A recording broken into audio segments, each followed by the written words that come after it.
సూర్యుడున్నాడమ్మా నిన్నే చూపడానికి, రేయి ఉన్నాదమ్మా కలలో నిన్నే చేరడానికి.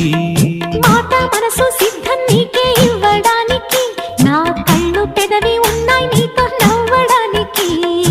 ఏనాడు చూశాను రూపురేఖలు, ఆనాడే రాశాను చూపులేఖలు.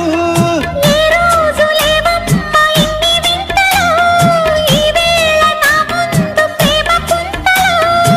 ఏడు వింతలను మించే వింత